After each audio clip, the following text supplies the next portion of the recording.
My name is Roman Tolstek, and I hate to start us off in this way, but I don't know how else to start it. So basically, what this is a documentary of the startup of a company.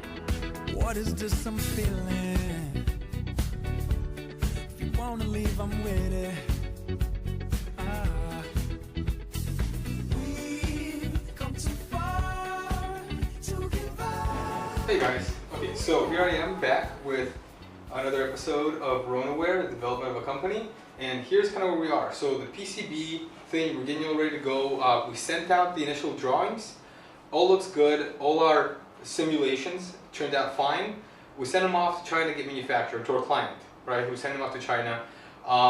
He's had some questions, obviously, from them, like what's going to happen with the software, how does the software work? I told him we're handling all that.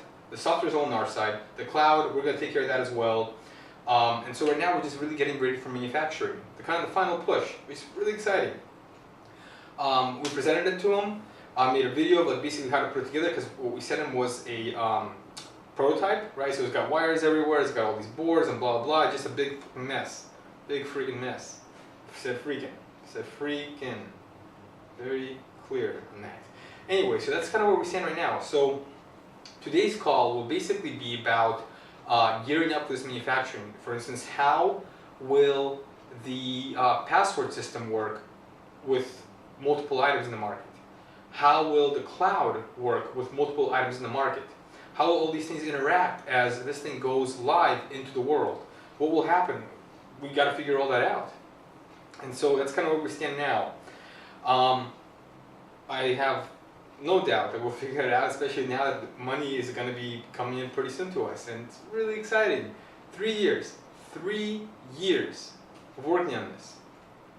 And finally, we're going to get some gratification, right? It was by no means an instant gratification, but here we are.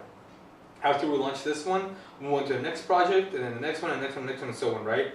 But we're in really good shape. Lesson of the week is really about being an expert. And the question that I've been kind of thinking about recently is, do you have to be an expert in a certain field to lead a group of people? And so, for instance, if you're developing, say, some kind of a hardware, let's say developing headphones, cool new headphones to do something unique, right? Do you have to be an expert in like an audiophile, right? You have to be an expert in headphones. I would say no. I think in order to lead a group of people, you really have to be an expert in one thing, and that expert status really has to come into management, and how to manage people, and how to get the most out of what you have. And I mean, obviously a little bit of cleverness helps, and a lot of luck. But at the end of the day, really, it's just about being an expert and figuring out how to get the most out of the people that work with you, right? Because especially when you're in a startup atmosphere, I can't say that anybody works for me, right? If anything, I work for them. Because my goal is to bring out the best in everybody else, and to make sure that they have the tools that they need to get their jobs done. Because at the end of the day, I'm not really developing anything. I'm not really giving anything of substance that could be felt or seen. Like nothing tangible. They're doing all that. They're creating this, right? I'm just the guy who is trying to make sure that everybody hits their schedules and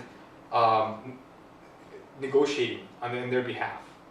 And so right now, that's kind of my role. And so I think that if you're an entrepreneur, you want to put something together, but you're afraid that maybe you don't know the know-how of how to build this or how to code that or whatever, you could align yourself with those people that do know how. You just have to be able to bring a team together and keep it together and motivate them to keep doing.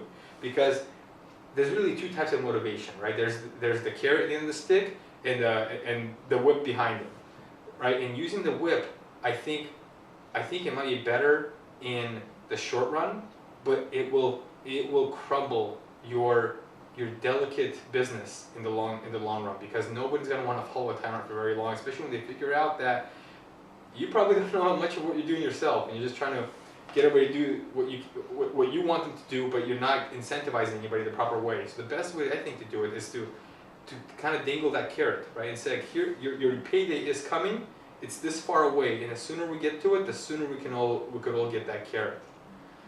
Anyway, that's my lesson for the week. That's my spiel. Hope you enjoyed it. Thank you very much.